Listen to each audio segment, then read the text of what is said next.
മുണ്ടണിമാടൻ തമ്പുരാൻ ക്ഷേത്രത്തിന്റെ 25ാം പുനഃപ്രതിഷ്ഠാ വാർഷിക പൊങ്കാല നടന്നു. കോട്ടൂർ മുണ്ടണിമാടൻ തമ്പുരാൻ ക്ഷേത്രത്തിന്റെ 25ാം പുനഃപ്രതിഷ്ഠാ വാർഷികത്തിനോടനുബന്ധിച്ച് പൂജകളും സമൂഹ പൊങ്കാലയും ക്ഷേത്രനടയിൽ നടന്നു.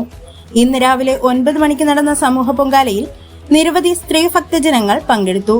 ഇതിനോടനുബന്ധിച്ച് ക്ഷേത്രസന്നിധിയിൽ രാത്രി 9 മണിക്ക് ചാറ്റുപാട്ടും ഉണ്ടായിരിക്കും. ഉൾവനങ്ങളിൽ താമസിച്ചു വരുന്ന ആദിവാസികളായ കാണി വിഭാഗക്കാർ പൂജാകർമ്മങ്ങൾ നടത്തിവരുന്ന ക്ഷേത്രമാണിത്. ഉദ്ദിഷ്ട കാര്യസാധ്യത്തിന് വളരെ പ്രധാനമാണ് ഈ ക്ഷേത്രം എന്ന് അനുഭവസ്ഥരായ ഭക്തജനങ്ങൾ പറയുന്നു.